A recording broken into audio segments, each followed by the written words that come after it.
हमारी सफलता, हमारी असफलता, हमारी खुशी, हमारा दुख। कभी सोचा है कि ये सब कुछ हमारी सोच पर मतलब कितना ज्यादा निर्भर करता है?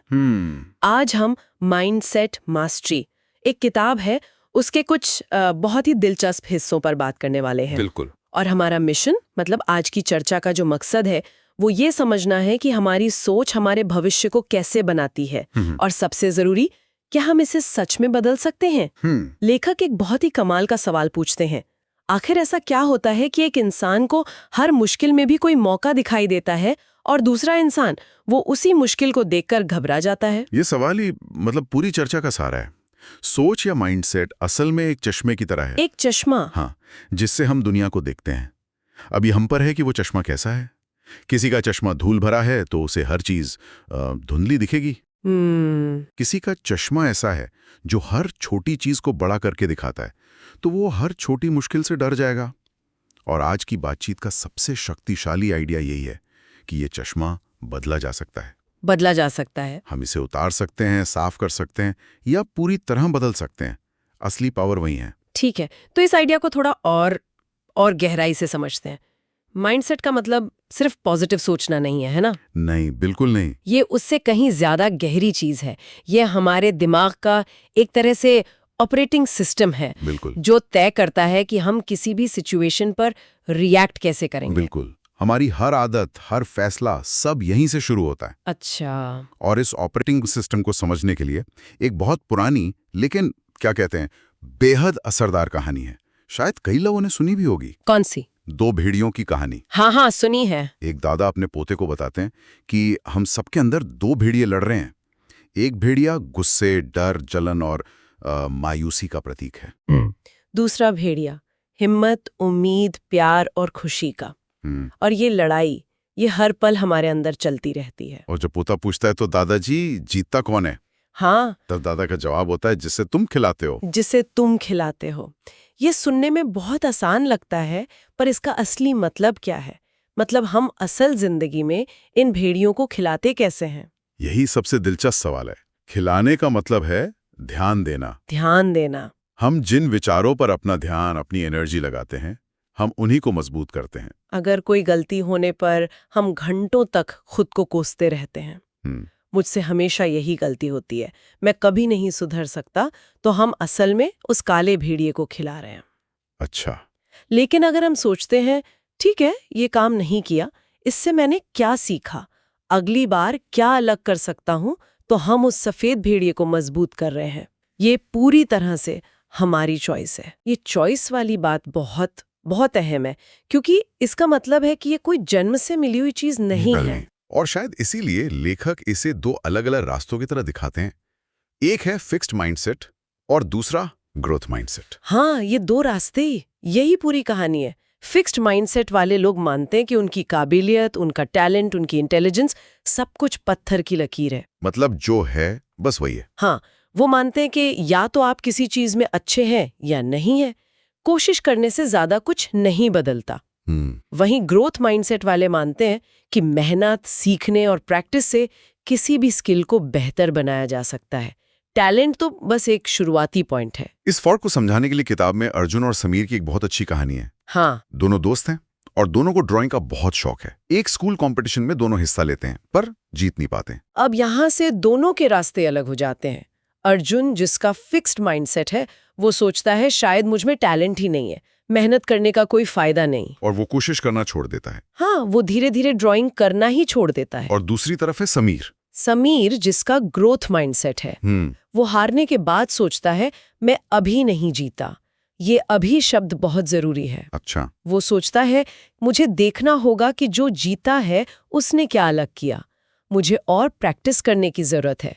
वो हार को अपनी पहचान का हिस्सा नहीं बनाता, बल्कि उसे एक फीडबैक की तरह देखता है। और नतीजा ये होता है कि कुछ सालों में समीर एक बेहतरीन आर्टिस्ट बन जाता है, जबकि अर्जुन अपने सपने को कहीं पीछे छोड़ चुका होता है। ये कहानी सिर्फ ड्राइंग की नहीं है, ये हर जगह लागू होती है। बिल्कुल। फिक्स्ड माइंडसेट कहता है मैं असफल हूँ, ग्रोथ माइंडसेट कहता है मैं इस बार असफल हुआ।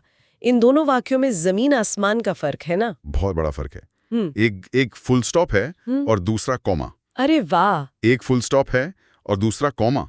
और यहाँ से ये चर्चा एक बहुत ही दिलचस्प मोड़ लेती है। जब हम दुनिया के कुछ सबसे सफल लोगों को देखते हैं, हाँ, वो अपनी असफलताओं को कैसे देखते हैं ये कमाल का है।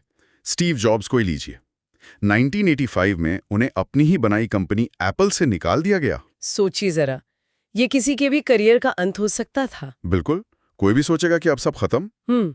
लेकिन जॉब्स ने बाद में कहा कि ये उनकी जिंदगी की सबसे अच्छी चीजों में से एक थी। अच्छा। उन्होंने कहा, सफलता का भारीपन हट गया और एक नई शुरुआत का हल्कापन महसूस हुआ। इसने मुझे मेरी जिंदगी के सबसे क्रिएटिव दौर में जाने के लिए आजाद कर दिया। ये सोचना ही अपने आप में अविश्वसनीय है। ये ग्रोथ माइंडसेट का एक क्लासिक उदाहरण है। उन्होंने इसे अपने काबिलियत पर एक सवाल की तरह नहीं देखा, बल्कि एक मौके की तरह देखा। बिल्कुल। और उसी दौर में उन्होंने पिक्सार और नेक्स्ट जैसी कंपनियां बनाई और आखिरकार एप्पल को उन्हें वापस बुलाना ही पड़ा। एक और उदाहरण माइकल जॉर्डन का है। हाँ, जिन्हें अपने हाई स्कूल की बास्केटबॉल टीम से निकाल दिया गया था। बास्केटबॉल के भगवान को टीम से निकाल दिया गया था। ये सोचना भी अजीब लगता है। बिल्कुल। हाँ, लेकिन उन्होंने घर जाकर ये नहीं सोचा कि मुझ में बास्केटबॉल खेलने का टैलेंट नहीं है। उन्होंने उस रिजेक्शन को अपनी आग का ईंधन बनाया। वो हर रोज सुबह स्कूल शुरू होने से पहले प्रैक्टिस करने जाते थे। उन्होंने उस ना को अपनी मेहनत का कारण बना लिया। सही कहा। और कर्नल सैंडर्स की कहानी तो 65 साल की उम्र में कोई इंसान अपनी फ्राइड चिकन की रेसिपी लेकर रेस्टोरेंट्स के चक्कर काट रहा है और उसे 1000 से ज्यादा बार ना सुनना पड़ता है। 1000 बार। मैं तो शायद 10 ना के बाद ही हिम्मत हार जाती। हम सब हार जाते हैं। ये सोचने वाली बात है कि उस इंसान के अंदर कितनी मजबूत सोच होगी। उनका ग्रोथ माइंडसेट उन्हें हर रिजेक्शन के बाद भी यही कहता रहा, क्या शायद ये सही रेस्टोरेंट नहीं है, चलो अगले के पास चलते हैं। उन्होंने ये नहीं सोचा कि मेरी रेसिपी खराब है। उन्होंने हर ना को एक डेटा पॉइंट की तरह देखा, अपनी पहचान पर हमले की तरह नहीं। बिल्कुल, यही ग्रोथ माइंडसेट की असली ताकत है। ये कहानियां सुनने में बहुत प्रेरणा देती हैं, लेकिन यहाँ एक बड़ा सवाल उठता है। हम इन कहानियों को सिर्फ सुनकर छोड़ दें या इन्हें अपनी जिंदगी में भी उतार सकते हैं? क्योंकि सिर्फ जानना काफी नहीं है। अगर किसी को अपनी सोच बदलनी है तो वो शुरू कहाँ से करे? ये सबसे जरूरी सवाल है। और अच्छी बात यह है कि लेखक इसके लिए कुछ बहुत ही प्रैक्टिकल तरीके बताते हैं। अच्छा। सबसे पहला कदम है अपनी अंदरूनी आवाज को सुनना और उसे बदलना, जिसे हम सेल्फ टॉक कहते हैं। Self talk? जब भी कोई मुश्किल आती है तो हमारे मन में एक आवाज आती है, फिक्स्ड माइंडसेट की आवाज। कहती है, मुझसे ये नहीं होगा, मैं इसके लिए बना ही नहीं हूं, अगर मैं फेल हो गया तो सब हंसेंगे। हाँ, ये आवाज हम सब सुनते हैं। तो इसे बदलें कैसे? इसे सचेत रूप से, मतलब जानबूझकर बदलना होगा। जब मन में आए मुझसे ये नहीं होगा, तो उसे पकड़कर बदलें। मैं इसे सीख सकता हूं, या ये मुश्किल है पर मैं कोशिश तो कर सकता हूं। थॉमस एडिसन का उदाहरण यहाँ एकदम फिट बैठता है। बिल्कुल। जब किसी ने उनसे पूछा कि क्या वो बल्ब बनाने में हजारों बार फेल होकर निराश नहीं हुए, तो उन्होंने कहा, मैं फेल नहीं हुआ, मैंने बस 10,000 ऐसे तरीके सीखे जो काम नहीं करते। क्या बात है! उन्होंने हर कोशिश को एक प्रयोग माना, एक हार नहीं। ये सोच का ही तो फर्क है। बिल्कुल। दूसरा तरीका बताया गया है चुनौतियों को गले लगाना। फिक्स्ड माइंडसेट वाला इंसान हमेशा आसान रास्ता चुनता है क्योंकि वहां फेल होने का डर नहीं होता। वही ग्रोथ माइंडसेट वाला वो चुनौतियों में सीखने का मौका देखता है। और तीसरा है अपने लक्ष्य बनाने का तरीका बदलना। हाँ, हम अक्सर परिणाम पर आधारित लक्ष्य बनाते हैं, जैसे मुझे प्रमोशन चाहिए या मुझे क्लास में टॉप करना है। लेखक सुझाव देते हैं कि लक्ष्य सीखने की प्रक्रिया पर आधारित होने चाहिए, जैसे मुझे इस साल अपनी टीम को लीड करने की स्किल सीखनी है। अच्छा। या मुझे इस विषय के कॉन्सेप्ट्स को अच्छी तरह समझना है। जब फोकस सीखने पर होता है तो परिणाम अपने आप बेहतर हो जाते हैं और हार का डर भी कम हो जाता है। और आखिरी तरीका है फीडबैक या आलोचना को देखने का नजरिया बदलना। ये शायद सबसे मुश्किल है। बहुत मुश्किल है। जब कोई हमारे काम में गलती निकालता है तो बुरा तो लगता है। बिल्कुल लगता है। ये एक स्वाभाविक, मतलब नेचुरल रिएक्शन है। फिक्स माइंडसेट इसे एक पर्सनल अटैक की तरह देखता है। किसी ने मेरे काम को बुरा कहा, मतलब मैं बुरा हूं। लेकिन ग्रोथ माइंडसेट इसे एक तोहफे की तरह दिखता है। ये वो जानकारी है जो हमें बेहतर बनने में मदद कर सकती है। लेकिन असलियत में जब आलोचना मिलती है तो उस पहली चुभन या गुस्से से कैसे निपटा जाए? क्या किताब में इसके लिए कोई तरीका बताया गया है? हाँ, एक बहुत अच्छा सुझाव दिया गया है। जब भी कोई आलोचना मिले तो तुरंत रिएक्ट करने की बजाय खुद से एक सवाल पूछें।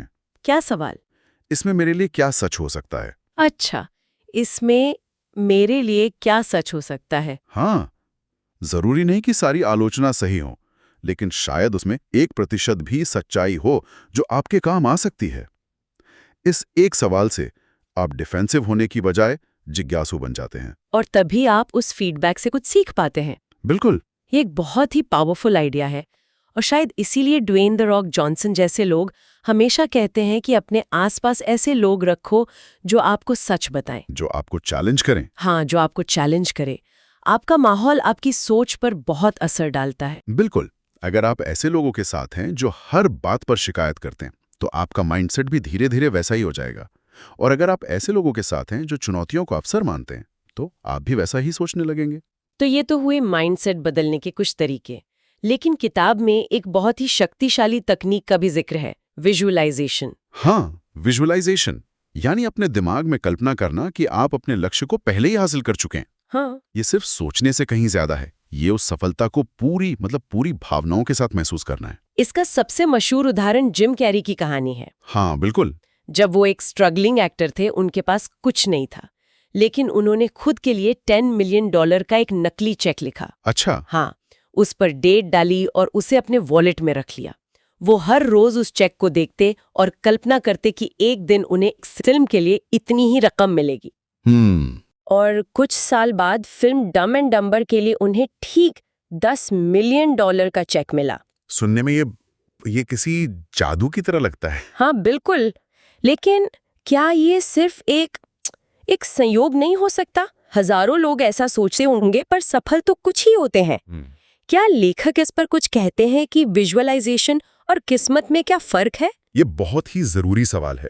लेखक साफ करते हैं कि ये कोई जादू नहीं, इसके पीछे मनोविज्ञान है। अच्छा। जब हम अपने लक्ष्यों को पूरे विस्तार और भावनाओं के साथ बार बार कल्पना करते हैं तो हमारा दिमाग उसे एक असली अनुभव मानने लगता है। ये सीधे हमारे सबकॉन्शियस माइंड पर असर डालता है। मतलब हमारे दिमाग का वो हिस्सा जो बैकग्राउंड में काम करता रहता है, वो ये मानने लगता है कि ये लक्ष्य सच में हासिल किया जा सकता है। और फिर वो उन मौकों को पहचानने लगता है जिन्हें वो पहले नजरअंदाज कर देता था। आपका दिमाग उस लक्ष्य को पाने के लिए रास्ते खोजना शुरू कर देता है। तो इसे करने का सही तरीका क्या है? क्या बस दिन में एक बार सोचना काफी है? किताब में एक बहुत ही सरल अभ्यास बताया गया है। हर रात सोने से पहले 5 से 10 मिनट के लिए एक शांत जगह पर बैठें। आंखें बंद करें और अपने लक्ष्य की एक स्पष्ट तस्वीर देखें। उसे सिर्फ देखें नहीं, उसे जिएं। अगर आप एक सफल उद्यमी बनना चाहते हैं तो महसूस करें कि आप अपने ऑफिस में बैठे हैं, अपनी टीम से बात कर रहे हैं। उस सफलता की खुशी को उसे महसूस करें। ये भावनाएं ही आपके सबकॉन्शियस माइंड को प्रोग्राम करती हैं। लेकिन यहाँ एक बहुत बड़ी चेतावनी भी दी गई है। हाँ, सिर्फ विजुअलाइजेशन काफी नहीं है। बिल्कुल नहीं। और यही सबसे बड़ा फर्क है। सफलता तब मिलती है जब एक स्पष्ट विजन को लगातार एक्शन के साथ जोड़ा जाता है। Vision plus action. हाँ, जेफ बेजोस ने सिर्फ अमेज़न का सपना नहीं देखा, उन्होंने उस सपने को हकीकत में बदलने के लिए हर दिन 12-12 घंटे काम किया। विजुअलाइजेशन आपको प्रेरणा और दिशा दे सकता है, या आपके दिमाग को तैयार कर सकता है, लेकिन मेहनत और एक्शन का उसका कोई विकल्प नहीं है। मतलब विजन के बिना एक्शन दिशाहीन है और एक्शन के बिना विजन सिर्फ एक सपना है। दोनों का मिलना जरूरी है। तो आज की इस पूरी बातचीत से जो सबसे बड़े आइडिया निकल कर आए हैं वो ये है कि पहला, हमारी सोच ही वो चश्मा है जिससे हम दुनिया देखते हैं। दूसरा, हमारे पास हमेशा एक विकल्प होता है, फिक्स्ड माइंडसेट जो हमें रोकता है, या ग्रोथ माइंडसेट जो हमें आगे बढ़ाता है। सही है। और तीसरा, इस बदलाव को लाने के लिए हमारे पास सेल्फ टॉक, चुनौतियों को अपनाने और विजुअलाइजेशन जैसे प्रैक्टिकल टूल्स है। बिल्कुल। जैसा कि स्टीव जॉब्स ने कहा था, इनोवेशन बदलाव को खतरे के रूप में नहीं बल्कि एक अवसर के रूप में देखने की क्षमता है। और अंत में बस एक बात, ये एक बार का काम नहीं है, ये एक रोज की प्रैक्टिस है। हर रोज की प्रैक्टिस। हाँ, हर दिन हमें चुनना होता है कि हम किस भेड़िए को खिलाएंगे। हर चुनौती हमें ये मौका देती है कि हम अपने ग्रोथ माइंडसेट का अभ्यास करें। जैसा कि लेखक कहते हैं, सोच बदलिए, जिंदगी खुद ब खुद बदलने लगेगी। ये एक यात्रा है, कोई मंजिल नहीं। और जाने से पहले श्रोताओं के लिए एक विचार। किताब इस बात पर बहुत जोर देती है कि हम अपनी अंदरूनी कहानी को बदलें। तो सवाल ये है, अगर आपको अपनी सफलता की कहानी आज से लिखनी हो तो उस